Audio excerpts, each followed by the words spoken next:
Welcome back to Investing with Confidence. I am your host, Joshua David. As you know, we are always talking about the financial markets, the stock market, options, futures, and Forex market. Most importantly, how us as the average investors can participate with that smart money. Don't forget to subscribe to the podcast wherever you listen to podcasts and check it out on YouTube.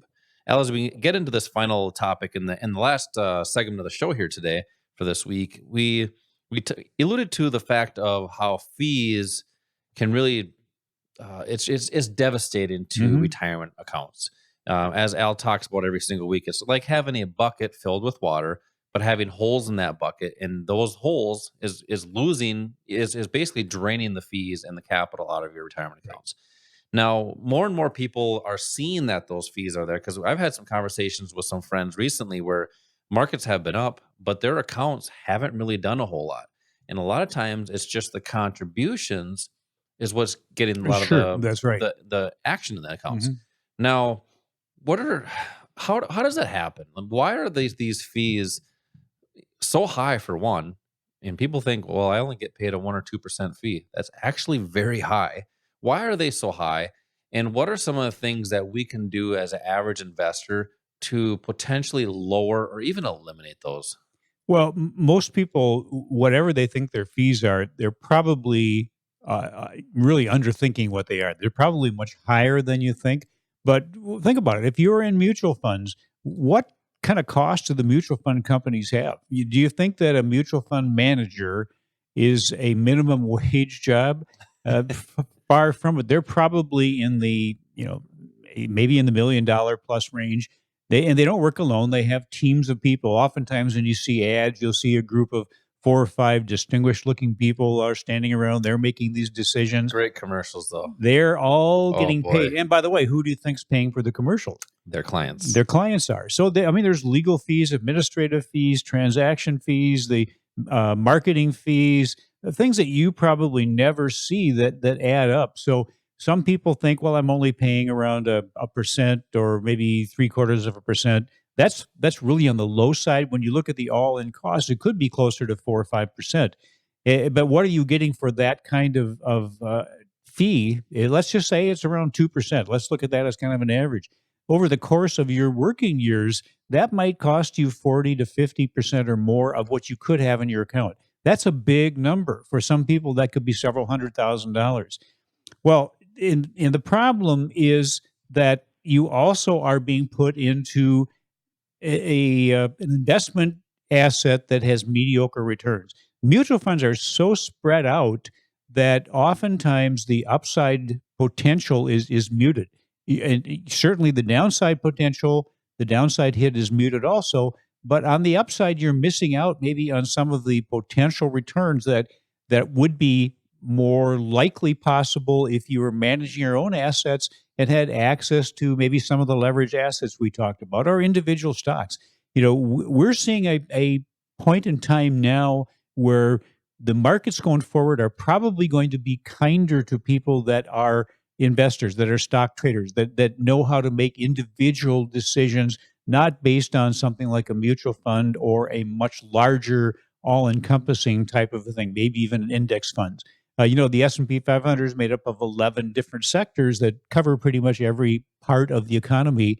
Well, you think about it, not all of those 11 sectors are going to be performing well at one time. There's obviously going to be some that are underperforming significantly. So maybe being able to identify the better performing sectors, maybe based on a strategy that shows you where the buyers and sellers are, maybe that would give you an opportunity to kind of boost the returns on your retirement accounts. Because once you retire and your income from your job is gone, then that whatever you have in that retirement account or how you approach it, that is going to really determine how you live in retirement.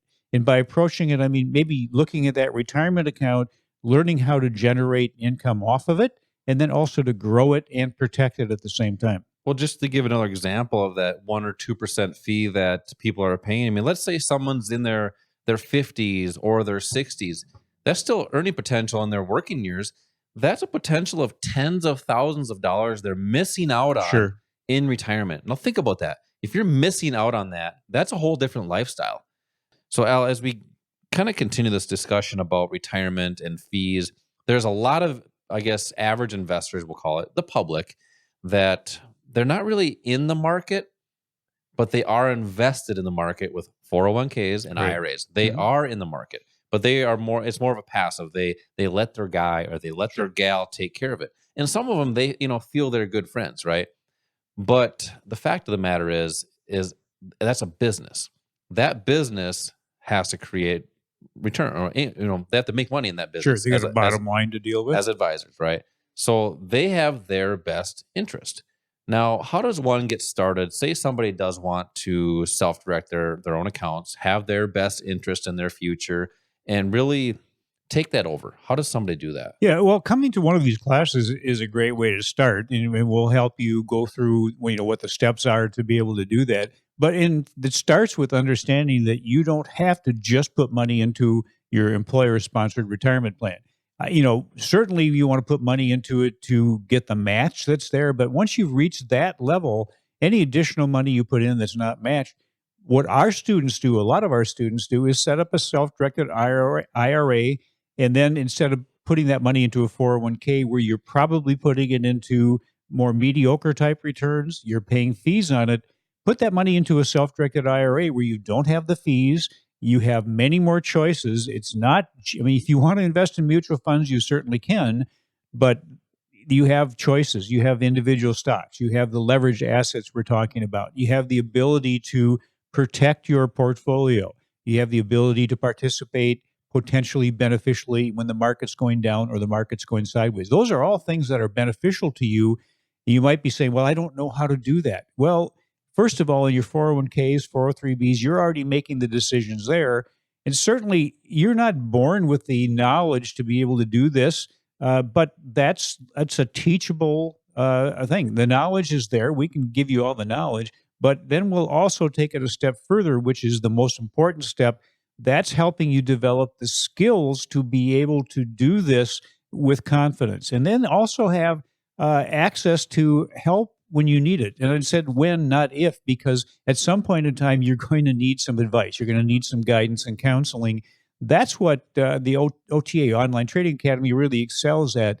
We're here to help you. If you need help, if there are issues that you need some guidance on, you have a place to come to get it. You have people to talk to that are experienced, that are here to give you that kind of support. I'm glad you brought that comment up of people say, well, I don't know how to do it. Of course you don't. You haven't been taught and trained how to do it. I mean, think about when people have children, you don't know how to do it, but you probably go for guidance. Sure. Somebody that's done it before, which would probably be your parents, right? So, Al, it's getting close to the show, and a lot of people want to understand more about how to gain more guidance, how to have more confidence in their investing decisions. And Al, there's been a lot going on in this country the past, I say 3-4 weeks or so, with weather and just different things that are happening. And people are getting back to not the usual, but they're getting back to making their decisions, getting back to their normal life, right? And you really help a lot of people with that confidence.